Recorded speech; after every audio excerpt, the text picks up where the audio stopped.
Good morning students, स्वागत है आप सभी का हमारे लर्निंग नर्सिंग यूट्यूब चैनल पे। आज हम देखेंगे चाइल्ड हेल्थ नर्सिंग का टॉपिक हाइड्रोसेफेलस। तो इसमें क्या होता है, ये ऐसी डिसीज़ कंडीशन है जिसमें ब्रेन में सेरेब्रोस्पाइनल फ्लूइड का वॉल्यूम बढ़ जाता है। तो फर्स्टली डेफिनेशन देखेंगे हाइड्रोसेफेलस की।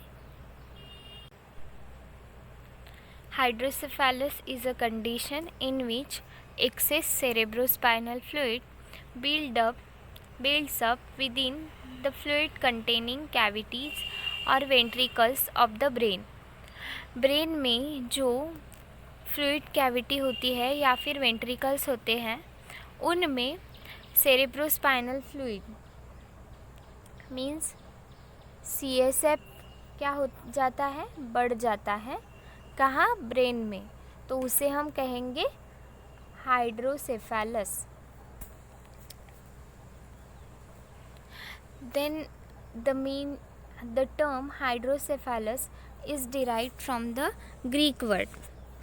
हाइड्रोसेफेलस ग्रीक वर्ड से डिराइव्ड हुआ है। और हाइड्रो मीन्स क्या होता है? वाटर, और सेफेलस मीनिंग हेड। तो हाइड्रोसेफेलस मीन्स क्या? तो water in head means water on brain क्या होता है? सेरेब्रोस्पाइनल फ्लूइड, क्योंकि ब्रेन में कौन सा लिक्विड रहता है? CSF। इसलिए अगर CSF बढ़ गया इन द ब्रेन वेंट्रिकल्स और कैविटीज़, तो उसे हम क्या कहेंगे? हाइड्रोसेफेलस। उसके बाद CSF के कुछ फंक्शन हैं। तो CSF is in constant circulation within the ventricles of the brain and serves many crucial functions. First, it acts as a shock absorber for the brain and the spinal cord. CSF fluid क्या करता है? Shock absorber के जैसे work करता है जब वो brain में रहता है, और उससे वो ब्रेन को प्रोटेक्ट करता है और स्पाइनल कॉर्ड को। देन नेक्स्ट फंक्शन है, it acts as a vehicle for delivering nutrient to the brain and remove the waste from it. CSF fluid क्या करता है? ब्रेन तक न्यूट्रिशन पहुंचाता है और ब्रेन में जो कोई वेस्ट है वो वेस्ट बाहर निकालता है। Remove the waste and deliver the nutrient to the brain. Then third function क्या है? It flows between the cranium and the spine to regulate the changes in the pressure. जब भी प्रेशर आता है ब्रेन पे या स्पाइनल कॉर्ड पे, तो या फिर क्रैनियम बोन में जो अपर कैविटी है स्कल की, वो वहाँ अगर प्रेशर आता है तो CSF क्या करता है? उस प्रेशर को मेंटेन कर देता है।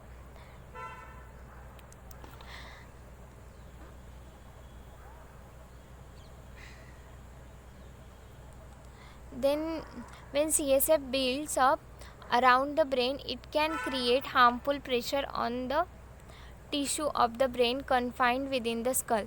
और अगर CSF बहुत ज़्यादा बढ़ गया तो वो हार्मफुल प्रेशर अप्लाई करेगा टिश्यू पे और ब्रेन में। देन अगर एक्युमुलेशन हो गया CSF का, increase the fluid, so decrease in its rate of absorption और increase the production of fluid. तो क्या बोला है? अगर एक्युमुलेशन हो रहा है CSF का, तो क्यों हो रहा है? एक तो प्रोडक्शन इंक्रीज हो गया होगा CSF का, या फिर decrease the rate of absorption means जो एब्जॉर्प्शन का रेट है CSF का वो डिक्रीज हो गया होगा। अगर कम एब्जॉर्ब हो रहा है तो क्या होगा? उसका वॉल्यूम ज़्यादा होगा। Then or from the condition that block its normal flow through the ventricular system. अगर कभी वेंट्रिकुलर सिस्टम में से उसका जो फ्लो है वो ब्लॉक हो गया किसी कंडीशन की वजह से, तो उसकी वजह से भी हाइड्रोसेफेलस हो सकता है। देन नेक्स्ट हाइड्रोसेफेलस के बारे में इंफॉर्मेशन है कि hydrocephalus can occur at any as. but it common in infants and the adult age 60 and older. Hydrocephalus ये जो डिसीज़ कंडीशन है ये किसी भी एज में हो सकती है. तो कॉमन किन में है? इन्फेंट्स में, means 1 month after the delivery to the 1 year. ये जो एज ग्रुप है इनमें कॉमनली देखने को मिलता है हाइड्रोसेफेलस. उसके बाद अडल्ट्स में कब देखने को मिलेगा? अडल्ट्स में हमें देखने को मिलेगा at the age of 60 and older. 60 age होने के बाद या फिर 60 के एज में हाइड्रोसेफेलस दिख सकता है अडल्ट्स में. Then hydrocephalus 1 to 2 in every 1000 children born in USA affect करता है 1 से 2 चिल्ड्रन को. Then majority of the cases are often diagnosed before birth at the time of delivery or the early childhood. Most of जो cases होते हैं hydrocephalus के वो diagnose हो जाते हैं बिफोर बर्थ या फिर at the time of delivery in early childhood. ये देखो बेबी का हेड इतना बड़ा हो जाता है क्योंकि ब्रेन में हाइड्रोसेफेलस फ्लूइड है. देन हेल्दी बेबी और बॉडी बेबी विथ सेफेलस. ये हेल्दी बेबी है और ये हाइड्रोसेफेलस का है. देन कॉजेस, अब कौन से कॉजेस हैं, क्या रीज़न है हाइड्रोसेफेलस होने का? तो फर्स्ट है little is understood about the cause of the hydrocephalus. Some cases of hydrocephalus are present at the birth while other develops in childhood or adulthood. कुछ केसेस रहते हैं वो एक तो एट बर्थ प्रेजेंट रहते हैं या फिर कुछ में अदर चिल्ड्रंस में at the time of childhood देखने को मिलता है या फिर अडल्टहुड में डेवलप होता है हाइड्रोसेफेलस. हाइड्रोसेफेलस का मेन कॉज क्या हो सकता है? Inherited genetically. हाइड्रोसेफेलस जेनेटिकली भी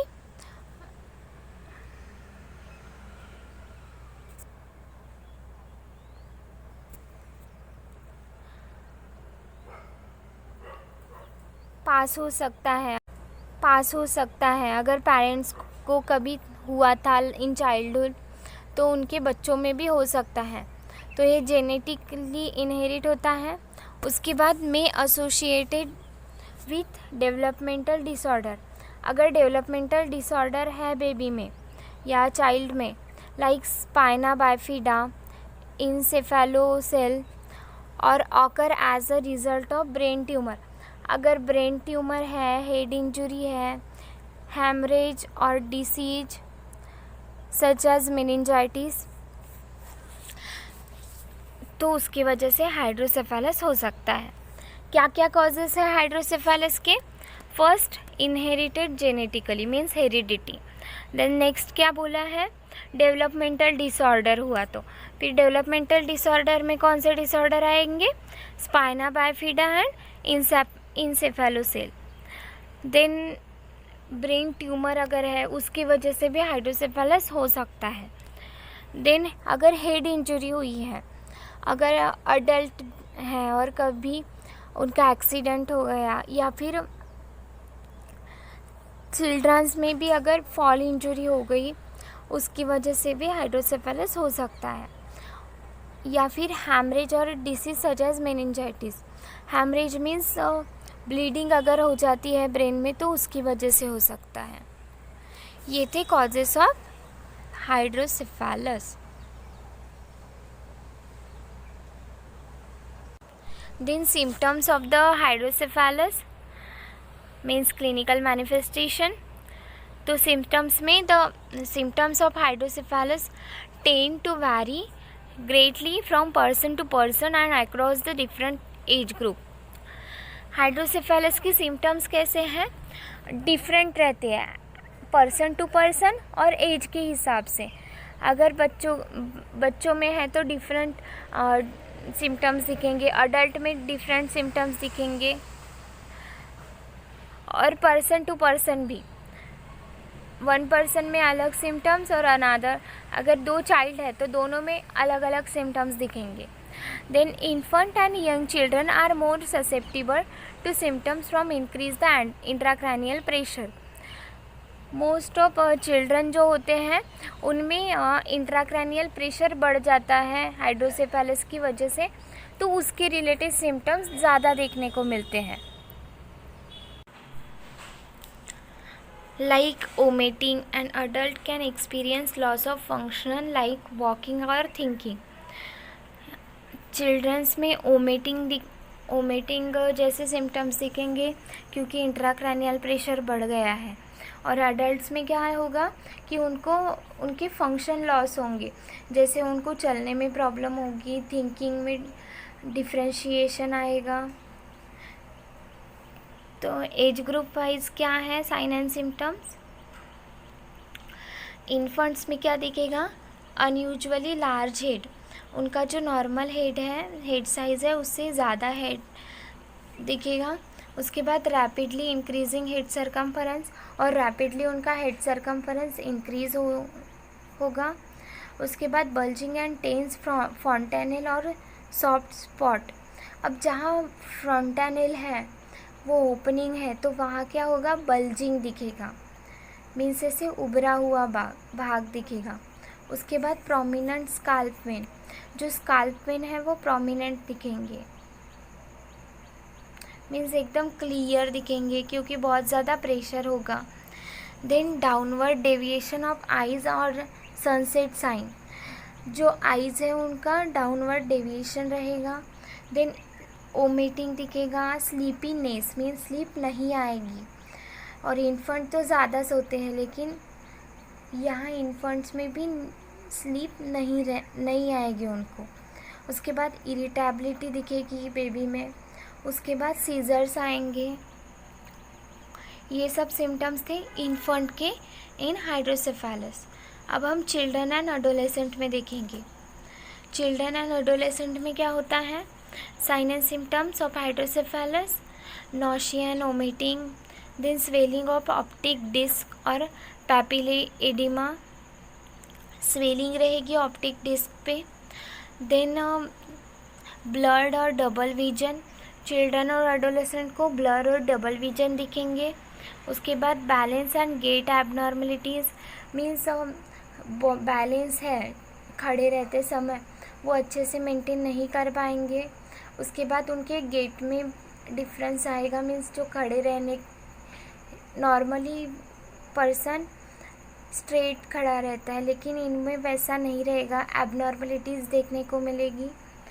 उसके बाद showing of the loss of high developmental progress, children अगर है तो उनमें डेवलपमेंटल प्रोसेस जो है वो लॉस हो जाएंगी, मीन्स अच्छे से डेवलपमेंट नहीं होगा।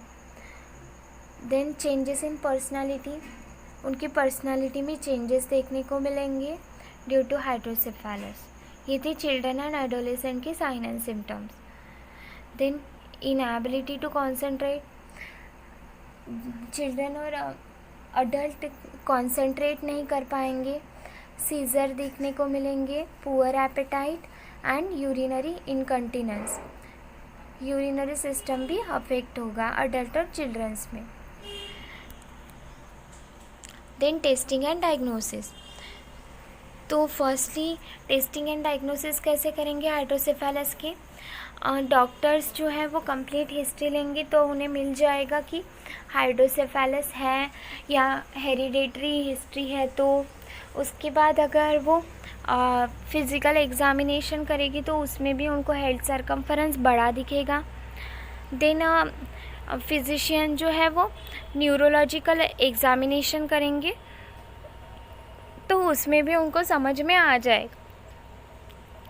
देन नेक्स्ट डायग्नोसिस के लिए क्या कर सकते हैं? कुछ टेस्ट है वो करने के बाद कंफर्म डायग्नोसिस हो जाएगा कि हाइड्रोसेफेलस है। उसके बाद ट्रीटमेंट स्टार्ट कर सकते हैं। तो फर्स्ट टेस्ट है computed tomography scan, means CT scan. CT scan करने से ब्रेन में जो कुछ भी है वो क्लियरली दिख जाएगा। Same magnetic resonance imaging means MRI करना पड़ेगा ब्रेन का। उसके बाद लंबर पंक्चर और स्पाइनल टैप। लंबर पंक्चर करेंगे तो क्या होगा, सीएसएफ फ्लूइड वहाँ से रिमूव करेंगे और उससे क्या होगा, पता चलेगा कि बढ़ रहा है, क्या कुछ प्रॉब्लम तो नहीं है सेरेब्रोस्पाइनल फ्लूइड में वो। उसके बाद इंट्राक्रैनियल प्रेशर मॉनिटरिंग करेंगे, उससे भी हमें पता चलेगा। अगर इंट्राक्रैनियल प्रेशर बढ़ गया है मीन्स सीएसएफ फ्लूइड बढ़ गया है। Then the test may reveal useful information about the condition and its like cause. Once hydrocephalus is suspected, it is important that the neurosurgeon or neurologist become part of the medical team for their expertise on interpreting test resulting and treating the condition. एक बार अगर hydrocephalus suspect हो जाता है तो यहाँ hydrocephalus suspect हो गया तो न्यूरोसर्जन और न्यूरोलॉजिस्ट इनका मेन पार्ट रहेगा। क्यों, अब ये एक्सपर्टाइज है न्यूरोसर्जन और न्यूरोलॉजिस्ट, तो इनके टेस्ट से इंटरप्रेटिंग द टेस्ट मीन्स वो कंफर्म टेस्ट करेंगे। हमने सिर्फ सस्पेक्ट किया है, जो फिजिशियन है उन्होंने सिर्फ सस्पेक्ट किया है। अब न्यूरोसर्जन और न्यूरोलॉजिस्ट क्या करेंगे, ये एक्सपर्टाइज है तो ये कंफर्म डायग्नोसिस करेंगे नहीं कि हाँ हाइड्रोसेफेलस ही है, और उसके बाद वो ट्रीटिंग द कंडीशन, फिर वो ट्रीटमेंट स्टार्ट करेंगे। देन अब ट्रीटमेंट में क्या है, तो 2 टाइप के ट्रीटमेंट है, medical and surgical. Medical means medical को दूसरा नाम क्या है, नॉन सर्जिकल ट्रीटमेंट। तो इसमें क्या करेंगे, सिम्टोमेटिक। नॉन सर्जिकल में ट्रीटमेंट में क्या करेंगे, सिम्टोमेटिक हाइड्रोसेफेलस का ट्रीटमेंट करेंगे, मीन्स सिम्टम्स है उसके हिसाब से। उसके बाद temporary use of medication to decrease the production of CSF such as acetazolamide. Temporary medicine देंगे to reduce the CSF production, means cerebrospinal fluid का जो प्रोडक्शन है उसको कम करने के लिए। तो कौन सी मेडिसिन होगी उसमें, एसिटाजोलामाइड और आइसोसॉर्बाइड। ये जो 2 मेडिसिन है ये क्या करेंगे, हाइपर ऑस्मोटिक डायूरेसिस या फिर increase the CSF absorption, cerebrospinal fluid का एब्जॉर्प्शन इंक्रीज करेंगे। ये है नॉर्मल जो मेडिकल ट्रीटमेंट है। उसके बाद अगर प्रीमैच्योर बेबी है, प्रीमैच्योर इन्फेंट है और उसमें हाइड्रोसेफेलस डेवलप हुआ है तो उसकी वजह से इंट्रावेंट्रिकुलर हैमरेज होगा, तो उसकी वजह से एराक्नोइड ग्रैनुलेशन में ऑब्स्ट्रक्शन आएंगे। तो इसमें प्रीमैच्योर्स में हम क्या कर सकते हैं, शंटिंग कर सकते हैं। नहीं, अगर शंटिंग किए तो क्या होगा, मॉर्बिडिटी इन प्रीमैच्योर इन्फेंट, मॉर्बिडिटी हो सकती है अगर शंटिंग मीन सर्जरी करके स्टॉप किया तो। इसलिए क्या करते हैं, प्रीमैच्योर बेबी में नॉन सर्जिकल ट्रीटमेंट में CSF फ्लूइड जो है वो लंबर पंचर करके निकाल लेते हैं।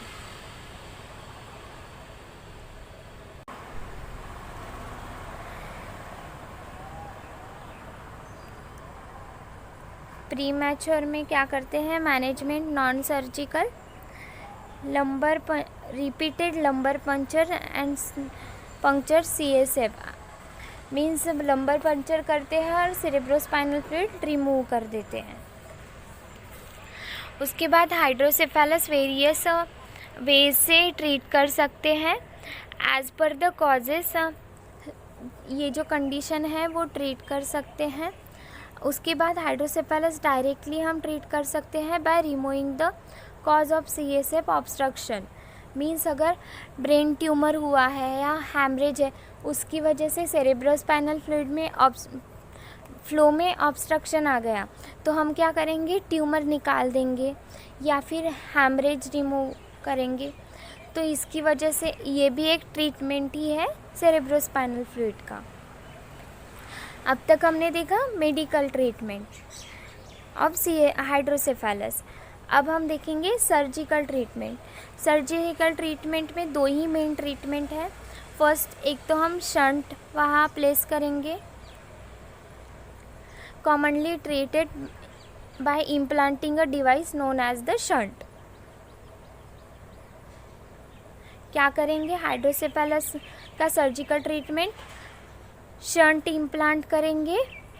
उससे क्या होगा, जो CSF फ्लूइड डायरेक्टली ब्रेन तक आ रहा था वो डाइवर्ट हो जाएगा और ब्रेन के बाहर जाएगा, away from the brain flow होगा उसका। Then the shunt is a flexible tube which along with a catheter and a valve is placed under the skin to drain the excess CSF ventricle inside the brain to the another body cavity such as peritoneal cavity। इसमें क्या करते हैं, shunt place करते हैं, उसको tube भी रहता है और कैथेटर रहता है। वो कैथेटर क्या करता है, स्किन के बाहर जो एक्सेस CSF है उसको ड्रेन आउट करेगा, मीन्स बाहर निकालने में हेल्प करेगा।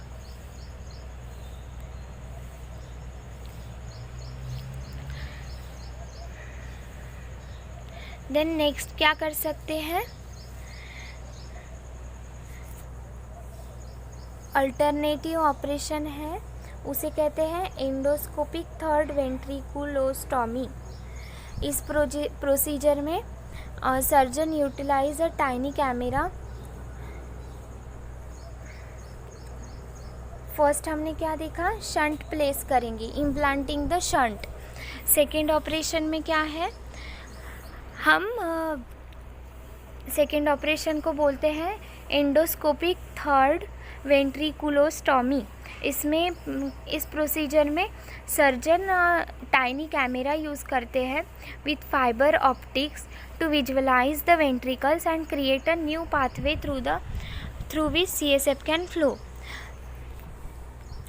It is minimally invasive procedure in which the children, it is used in children with obstructive। ये सेकेंड ऑपरेशन है एंडोस्कोपी थर्ड वेंट्रिकुलोस्टॉमी। इसमें सर्जन क्या करेंगे, टाइनी कैमरा यूज़ करते हैं, उसमें फाइबर ऑप्टिक्स होते हैं, उसके थ्रू हम क्या करेंगे, सर्जन विजुअलाइज द वेंट्रिकल्स।